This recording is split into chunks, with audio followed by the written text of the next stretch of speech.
Hello! Why did I stop using this spirulina?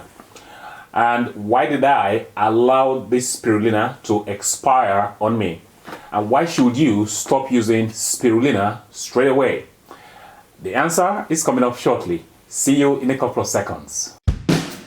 Now for today's 2020 idea to better health, please welcome on stage Dr. Joe. Welcome back. I'm Dr. Joe of the drjoe.com.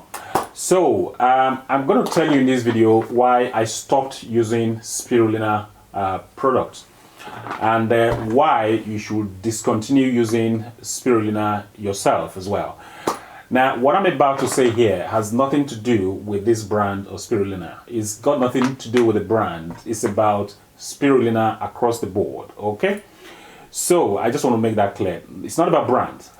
Now, I'll tell you my story with spirulina. I got into using spirulina some time ago because I wanted to introduce some algae into my diet, and spirulina looked to be a good fit because it had high magnesium levels, and it was also purported to be a decent plant source of vitamin B12. So what's not to like?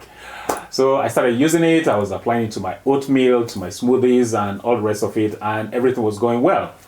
But I wanted to dig deeper into the cellular benefits of actually consuming spirulina. So I dug deeper into the science, and what I found was shocking. So what did I find? Well, the so-called vitamin B12 that spirulina is purported to have turned out to be a pseudo vitamin B12, not the real vitamin B12. So the vitamin B12 in spirulina is a vitamin B12 analog, not the real vitamin B12. So that was shocking to me because I wasn't expecting that. Now you might say, what does that mean? It is an analog, and that means it's a competitor. But more importantly, the pseudo vitamin B12 in spirulina has no effect on the human body. None at all. Okay? None at all. So you might be consuming it and it does nothing for you as far as vitamin B12 protection is concerned. Nothing.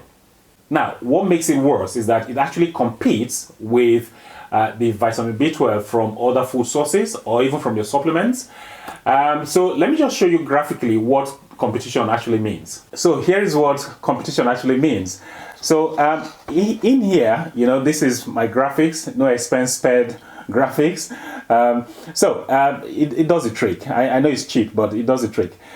So if you assume that this is a cell, okay, and that's the nucleus of the cell, and you see these little pits here, these are receptor sites, okay? We see this as receptor sites. So here's what happens with the pseudo vitamin B12 and the real vitamin B12. So if you imagine that these are vitamin B12 molecules, okay? The red ones are the pseudo vitamin B12, okay? So pseudo vitamin B12, these are the red ones, okay? And the green ones are the real vitamin B12, okay? So these are the real vitamin B12. Now, these are the receptor sites, you know, on the cell surface. And so essentially, all of these need to compete to get into the cell, okay, for the cell to utilize the vitamin B12. So what happens?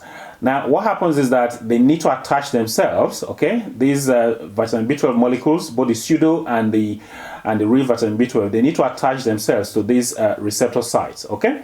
So let's see what happens when competition is there. Competition is not always a good thing. Sometimes it's a good thing, but not always. So here's what happens. Now, this is the same cell, okay? Now, we've got these B12 molecules now attached to the receptor sites. And what you see here, okay, this is the same cell. That's the nucleus of the cell. Now, what you see here is that the pseudo vitamin B12, they've taken up, you know, there are 5 receptor sites. So the pseudo vitamin B12, they've taken up 4 of the 5 receptor sites and leaving one minuscule one for the real vitamin B12. So this is how competition in this instance becomes a bad thing, because the pseudo vitamin B12 has no effect, has no vitamin effect in the human body, but is there to block the real vitamin B12 from getting absorbed at the level of the intestine, and also in other tissues. It stops it from getting attached to the receptor sites in other tissues. So you end up with having, consuming enough real vitamin B12, but the pseudo vitamin B12 have taken over all the receptor sites, and then that stops the real vitamin B12 from doing its proper job. Okay, because there are no receptor sites left for the real vitamin B12 to attach itself to. So this is the concept regarding competition when it comes to biological molecules. Okay, sometimes competition is a good thing, like in the case of treatment of breast cancer, but at other times it is bad. In this instance, with spirulina, it is a bad thing. So as you can see there, the competition for receptor sites means that the pseudo vitamin B12 in spirulina blocks the real vitamin B12 from doing its job, because it has to bind and bond to the same molecules that transport the real vitamin B12. So it is a problem, because you might be consuming vitamin B12 from other sources, from nice food sources, as well as taking it from your supplements. But you're not going to get the desired effect. You will still end up with vitamin B12 deficiency. That is the problem, okay? That is the problem. The fact that using spirulina means you end up with vitamin B12 deficiency, because it blocks the real vitamin B12 from getting absorbed, in the small intestine, and even the little that gets absorbed does not get to the receptor sites in the tissues where the vitamin B12 is needed. So you end up with vitamin B12 deficiency. You might say, why can't the vitamin B12 from the supplements be able to diffuse that problem? Well, it doesn't.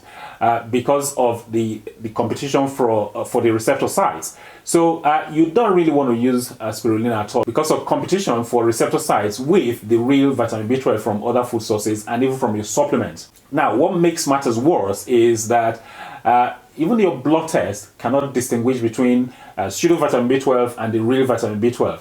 So you might do your blood test and your blood test is going to come back normal, and then you feel falsely reassured. So there is no way around it. The only way around it is for you to actually stop using spirulina altogether.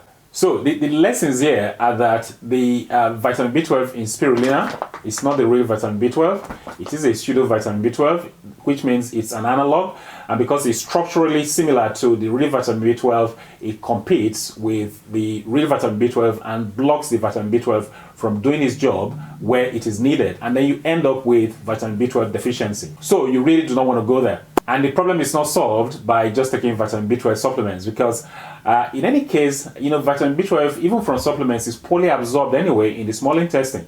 So the last thing you really want to do is introduce competition. In this case, competition is bad for your health. So what does the deficiency mean? Well, now if there's one vitamin you don't want to play with, one vitamin you don't want to mess with is vitamin B12. It might look simple, but the deficiency of vitamin B12 has far-reaching consequences, and you really do not want to mess with that. Consequences like, megaloblastic anemia, but you could say maybe that could be easily corrected, but that's true. It's got psychiatric implications, because vitamin B12 deficiency has been implicated in depression. It's got neurological implications, okay? And that's the one that is really, really devastating. And sometimes it could be irreversible, the neurological complications. You really don't want to mess with that.